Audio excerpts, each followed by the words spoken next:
Tem uma outra notícia, porque a Polícia Federal deflagrou nesta quinta-feira a Operação Data Change, com o objetivo de desarticular um grupo criminoso que tinha acesso aos sistemas de execução penal e de mandados de prisão do Conselho Nacional de Justiça. O esquema era feito para libertar criminosos de alta periculosidade ao mudar as informações nos registros. As informações apontaram que esses infratores conseguiam acessar os sistemas do CNJ, o Conselho Nacional de Justiça, e modificavam os dados sobre cumprimento das penas, além de inserir documentos falsos. A PF identificou fraudes em pelo menos 15 processos, mas acredita que esse número vai aumentar muito conforme as apurações avancem. Entre os beneficiados estavam condenados a mais de 60 anos de prisão, incluindo integrantes de facções criminosas. Foram cumpridos 8 mandados de busca e apreensão em Goiânia e os agentes identificaram a possível participação de advogados nesse grande esquema. Chamar o delegado Palumbo, porque tem isso, né, delegado? As facções criminosas investindo também em hackers, né, especialistas em invadir sistemas de computador, principalmente do poder público, e essa informação que é impressionante. Os criminosos conseguiam acessar o sistema do CNJ com o objetivo de soltar os presos, né? Incluíam informações falsas, faziam alterações nos cadastros e acabavam ludibriando os integrantes do judiciário e também do sistema penal, né? A Polícia Federal ela descobriu 15, mas quantos não foram soltos por causa desses hackers, por causa dessa organização criminosa, por causa do crime organizado infiltrado em todos os setores? Por isso que eu falo e repito isso há muitos anos, nós não podemos ter mais complacência com o crime organizado. E, infelizmente, o CNJ é muito complacente com o crime por vezes. Foi no CNJ que se criou, por exemplo, a audiência de custódia. Foi criada lá no Conselho Nacional de Justiça, que depois, posteriormente, virou lei. O Conselho Nacional de Justiça, por vezes, dá recomendações absurdas que acabam atrapalhando, como, por exemplo, um mutirão para se soltar preso. Mas a gente não vê mutirão para se prender foragidos da justiça. Eles acabaram com o manicômio judicial, ou seja, presos perigosíssimos, aqueles, por exemplo, que cometeram crime de estupro, latrocínio, que têm algum problema mental, que ficavam tratados separadamente das pessoas que procuram o SUS. Agora não, agora vão ficar todos juntos. Aí fica difícil combater o crime. Se a gente não tiver a junção dos 3 poderes, executivo, judiciário e o legislativo, o executivo, fortalecendo as suas polícias militar, civil, penal, científica, fortalecendo com equipamentos, com estrutura, com bom salário, o judiciário não soltando preso, não oferecendo cafezinho, casaquinho para preso, para ladrão, não soltando o chefe de facção, e o legislativo com penas pesadas. A gente vai ver cada vez mais o crime organizado infiltrado em todos os setores e fazendo até isso. Ou seja, expedindo o alvará de soltura, modificando dados. Quantos presos perigosíssimos. Aliás, todas as vezes que o crime organizado entra num sistema para soltar um outro preso, é óbvio que ele é faccionado. Não é um ladrão de galinha, não é um ladrão pé de chinelo, como a gente costuma dizer. É um faccionado. A Polícia Federal descobriu 15. E lá para trás, quantos foram soltos?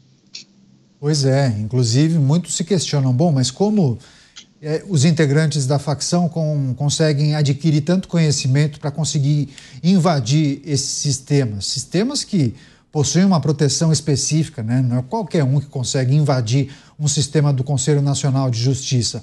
Será que a facção criminosa investe na contratação de hackers ou acabam investindo nesses jovens que saem das escolas de computação com o objetivo de justamente no futuro acabar desenvolvendo esse tipo de trabalho? Chamar o Cristiano Beraldo para trazer suas impressões sobre essa operação deflagrada pela Polícia Federal, que identificou esse esquema, né? Os criminosos das facções criminosas especializados em tecnologia da informação conseguiam acessar vários sistemas, inclusive do CNJ, com esse objetivo de alterar informações para conseguir soltar vários integrantes da facção criminosa. Beraldo. Neto, vamos lá, estamos em 2025. Temos no mundo hoje uma corrida espacial, lançamento de inúmeros satélites que estão na órbita da Terra. Temos uma expectativa de que nos próximos anos Elon Musk lidere uma missão que chegue a Marte.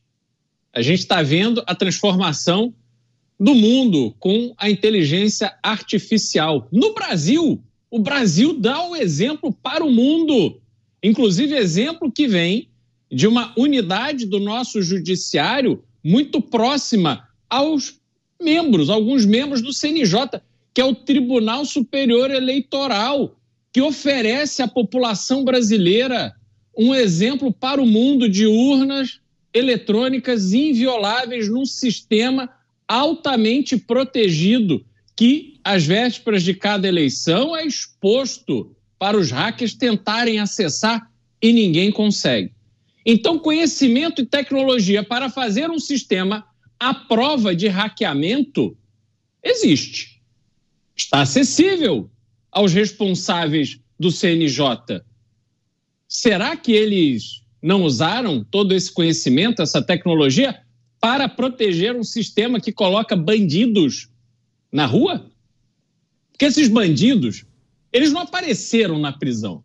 Até que um bandido seja preso e esteja cumprindo pena, ele deu muito prejuízo à sociedade. Primeiro, cometeu crime, roubo, sequestro, assassinato, estupro, causou traumas, causou dor. A polícia, paga com dinheiro público, foi atrás, conseguiu prender o marginal. Depois ele vai e fica, durante o processo que custa ao judiciário brasileiro, que nós também pagamos, ele fica preso e depois, condenado, vai cumprir a pena. Tudo nós pagamos. E aí o sistema que pode colocar esse marginal que tanto prejuízo deu a nós, esse sistema não é bem guardado, aí eu tenho que desconfiar, Caniato. Porque como a tecnologia, e eu disse isso hoje, mais cedo, a tecnologia, o grande diferencial do crime organizado é a corrupção. E a gente tem que saber quem são as pessoas que têm acesso a esse sistema. Porque a desculpa do hacker é muito conveniente, mas será? Eu tenho a chave do cofre, eu só liberei alguns? Por que eu não liberei mais? Há quanto tempo isso está acontecendo? Qual é o estilo de vida dessas pessoas que acessam esse sistema? Então essas perguntas precisam ser feitas e a investigação tem que ser extremamente rígida, porque a própria Polícia Federal não pode permitir ser feita de boba por pessoas que estão ali usando da sua prerrogativa para poder liberar o marginal que tanto prejuízo dá à sociedade brasileira. Zé, várias pessoas aqui mencionando outras atividades do crime organizado, dessas facções criminosas, que acabam expondo o poder público, né, o funcionalismo público. Não somente os sistemas, né, como a invasão de um hacker que consegue alterar as informações para beneficiar alguém que está detido. Não somente em relação a esse episódio, que é a notícia em destaque, mas também muitas vezes beneficiando uma empresa que foi criada por uma facção criminosa e que acaba até vencendo uma licitação, um processo licitatório. Parece bizarro, mas é verdade, isso acontece. Dávila, acho que é importante a gente refletir sobre isso, né? Porque essa notícia acaba expondo justamente a fragilidade do poder público quando lida com crime organizado. Porque a impressão que se tem é que nós, né, a sociedade, mas colocando em destaque os representantes do poder público, parece que nós estamos sempre alguns passos atrás do crime organizado. Eles estão à frente. E a gente fica correndo atrás do rabo do rato, entendeu? Eles sempre conseguem se esconder, estão à frente. Se pega, eles mudam o sistema, enfim. Claro que tem essa notícia que trata da invasão do sistema do CNJ, mas a gente poderia aqui dar uns 10 exemplos, né? Quando eles criam uma empresa e ganham um processo licitatório. Quando eles conseguem burlar a fiscalização e montam uma rede de postos de combustíveis. E tantas outras coisas que o crime organizado consegue burlar a fiscalização, se dar bem, vencer e sempre sair como vencedor nos embates com o poder público. Caniato, como os Pingos nos Is têm ótimos comentaristas, eu vou tecer o comentário em cima do Palumbo e depois do Beraldo para explicar justamente a sua ótima pergunta. O Palumbo começa dando a melhor pista. Qual é a pista? A pista é os valores. Se você tem uma instituição que acredita que bandido é vítima da sociedade, que ele precisa ser tratado como um cidadão que foi injustamente condenado e recomenda uma série de políticas públicas para amolecer a pena, qual é o sinal que você está dando para a bandidagem? Fala, opa, ali tem aliado nosso. Vamos capturar essa instituição aqui porque está cheio de gente alinhado com a gente. E aí, arrumar um hacker é só a coisa final. Mas se é a turma do casaquinho, se é a turma da audiência de custódia, se é a turma que recomenda essas coisas, fala, bom, esse é prato cheio para ser aliciado pelo crime organizado. E é justamente o que acontece. Precisa ter vulnerabilidade. Você não vê o crime organizado tentando entrar na rota. Ali não vai bater numa muralha, tá certo? Então, começa aí. E aí começa a infiltração. Né? Começa a infiltração, entrar no sistema, adulterar relatórios, fazer com que esses criminosos sejam soltos, etc. Então, aí começa o vírus que destrói a instituição. Mas o CNJ não é só essa moleza com o criminoso. O CNJ está tendo que enfrentar um outro problema, que é venda de sentença na justiça.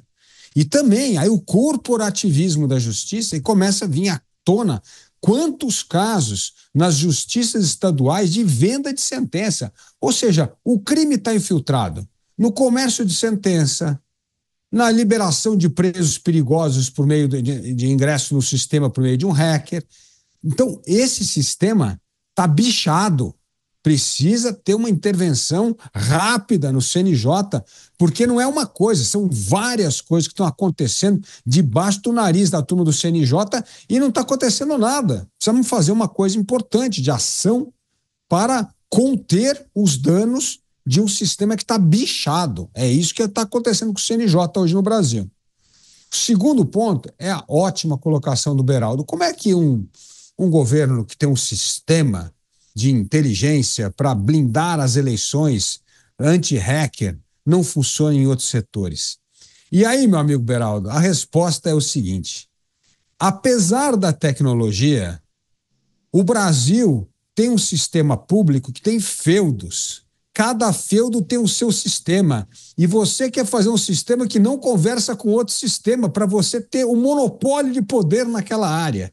Então, cada um cria uma inteligencinha à parte, os sistemas são feitos para não conversar. É um absurdo isso. Por isso que a gente tem tanta dificuldade de integrar os sistemas. Como a gente está falando aqui, Polícia Federal, Polícia Militar, CNJ, o Banco Central, COAF, Receita Federal, você não consegue interligar o sistema. Porque na hora que você interliga, alguém vai perder poder, alguém perde verba. Então, veja só, você usa a tecnologia não para integrar sistemas, ter inteligência melhor, compartilhar experiências. Não, você usa a tecnologia para criar feudo analógico de poder, de dinheiro e de verba. Por isso que o Brasil tem essa assimetria gigantesca em alguns setores. Algo funcionando maravilhosamente bem. Banco Central é outro lugar também, fantástico, sistemas ótimos, né? E aí você não tem sistema que funciona na polícia, no CNJ. Então, a mentalidade corporativista do Estado brasileiro perdura mesmo quando há tecnologia. Isso mostra que é preciso uma grande mudança de mentalidade e cultura no setor público para aproveitarmos a tecnologia da melhor maneira possível para servir o cidadão, servir melhor o Estado brasileiro e criar serviço público de melhor qualidade. Pois é, a fragilidade do poder público e também o avanço do crime organizado em muitas áreas. Quer fechar você, Beraldo, em cima inclusive do que disse o Dávila? Olha, Caniato, a gente vê que, no fundo, esses grandes problemas brasileiros, eles são causados por coisas muitas vezes menores e que atendem a interesses específicos. E aí até eu puxo aqui uma fala do Dávila, né? A preocupação do Dávila no Brasil se tornar um narco-estado. E aí eu sempre tenho uma pergunta, mas o que falta exatamente para isso acontecer? Porque o que eu vejo é um país que está cada vez mais dominado pela criminalidade. E essa criminalidade, ela tem no fundo dela o tráfico de drogas. Aqueles 2 marginais que assassinaram friamente um professor de ciclismo que estava em frente ao Parque do Povo no Itaim Bibi de São Paulo ontem, esses 2 marginais, de alguma forma, eles estão conectados com o tráfico de drogas também. Estão aí, livres, leves e soltos, muito provavelmente já com uma ficha corrida, muito provavelmente ambos já foram soltos em audiência de custódia. O Estado brasileiro empurra essas pessoas para a convivência com a sociedade para que continuem cometendo crime. Então nós já temos hoje uma lógica completamente invertida e incompatível com um país que se leva a sério. As únicas pessoas que levam o Brasil a sério, que se levam a sério as suas responsabilidades, somos nós aqui, a nossa audiência, as pessoas, os brasileiros de bem, pessoas que entendem que é pelo trabalho que se prospera, a importância de manter as suas contas em dia, de criar seus filhos com decência, de proteger seus filhos e suas famílias de influência de cantor tipo Oruan, que fica aí enaltecendo o crime e consumo de droga. Então a gente vê que existe uma luta nossa contra um sistema que se protege e se consolidou na mão de bandido. Existe um lobby sendo feito para melhorar a vida de bandido na cadeia. Existe uma parceria entre o primeiro comando da capital, o PCC, e o Comando Vermelho, para que juntos eles consigam melhorar as condições de bandidos que estão presos ou que deveriam estar presos. Então, Caniato, sinceramente, para mim, no que me atinge, no que atinge a nós como sociedade brasileira, nós já somos um narco-estado.